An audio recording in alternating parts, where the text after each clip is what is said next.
अस्सलाम वालेकुम।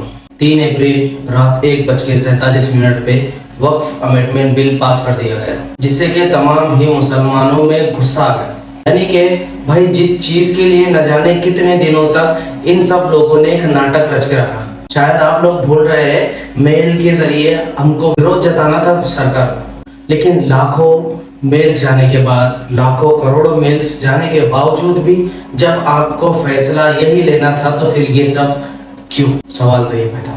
इंस्टाग्राम के रील्स पे सिर्फ 1 से 1.5 मिनट का वीडियो मैं डाल सकता था, क्योंकि मेरी बात उतने टाइम में खत्म नहीं हो सकती थी। मैं इन लोगों की सच्चाई आप तक नहीं दिखा सकता था, इसलिए मुझे यूट्यूब पर ये बड़ा वीडियो बनाना पड़ रहा है।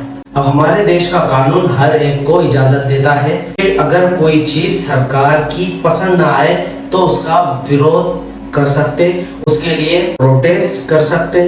लेकिन सबसे पहले आप ये शिंदे गढ़ के शिवसेना के एक नेता का बयान सुनो। सड़क पे उतरे या नाले में कूदे या गटर में कूदे, सरकार ने घोषणा कर दी है कि संसद का अधिकार है कानून बनाना, और एक बार कानून बन गया तो वो देश की व्यवस्था का हिस्सा है, और जिसको भी इस देश की भविष्य व्यवस्था में और संविधान में विश्वास है उसको इस कानून का पालन करना पड़ेगा। और जो लोग इस कानून का विरोध करेंगे, शाहीन बाग वगैरह बनाने की कोशिश करेंगे, वो न भूलें कि कभी भी उनका जालियांवाला बाग भी हो जाएगा। इसलिए सावधान रहें, देश में जो कानून बना है उस कानून का सम्मान करें। हाँ, आपके साथ अन्याय न हो इसका इंतजाम हम लोग करेंगे, इसका ख्याल हम अवश्य रखें। जहाँ सरकार लोगों से डरती है उस देश को लोकशाही देश कहा जाता है, और जिस देश की पब्लिक प्रधानमंत्री से डरती हो उसे सीधे सीधे तानाशाही कहेंगे। बात तो मेरे ये समझ में नहीं आती भाई कि इतना कुछ हो रहा है, लेकिन फिर भी हमारे लोग ये सब क्या कर रहे हैं। ये देखो, ये कुछ लोग तो जश्न मना रहे हैं। 550 रुपए में बिक जाने वाले, अपने जमीर को बेच देने वाले ये मुसलमान जश्न मना के सोशल मीडिया पे इनको अनबत वायरल भी कर रहे हैं। सुल्तान सलाउद्दीन अय्यूबी कहा करते थे कि मैं हजारों दुश्मनों से अकेला लड़ सकता हूँ, लेकिन मैं उनसे नहीं लड़ सकता जो अपने ही सफों में मुनाफिक और गद्दार बैठे। भाई अगर आज मुसलमान परेशान है ना, तो इसकी वजह कहीं ना कहीं यही मुनाफिक मुसलमान भी है। वो 1% वोट पे 100% मुसलमानों का काम करने वाला असदुद्दीन अवैसी, आज भी लोग उसी को गलत बोल रहे हैं। शर्म नहीं आती तुम लोगों को? अच्छा, उसको क्या जरूरत थी सुप्रीम कोर्ट में इस बिल के खिलाफ याचिका दायर करने की? लेकिन फिर भी लोग क्या बोल रहे हैं कि भाई वक्फ की प्रॉपर्टी असदुद्दीन अवैसी ने ही हड़प के रखा है। अरे भाई, वक्फ की क्या थोड़ी प्रॉपर्टी है? इंडिया की 3रे नंबर का सबसे बड़ा लैंड जो कि आता है वक्फ बोर्ड का, यानी कि इंडिया में नंबर 3 पर अगर किसी की सबसे ज्यादा जमीन है तो वो है वक्फ बोर्ड की, और वक्फ बोर्ड की जमीन मतलब मुसलमानों की जमीन। यही तो होना था ना भाई। अभी हमारे देश के एयरपोर्ट्स बिक गए, हमारे देश का रेलवे बिक गई, हमारे देश के पहाड़ बिक गए, सब कुछ इस सरकार ने बेच दिया। अब बचा क्या था? वक्फ बोर्ड की प्रॉपर्टी। इन लोगों की नजर, इन लोगों की गंदी नजर वक्फ बोर्ड की प्रॉपर्टी के ऊपर चली गई। अब क्या होगा? सीधे सीधे ये लोग मुंह उठाकर वक्फ बोर्ड की प्रॉपर्टी पे दावा करेंगे। इन लोगों का कहना भी ये है कि आपसे वक्फ बोर्ड में कि इनके कम्युनिटी वाले भी रह सकते हैं।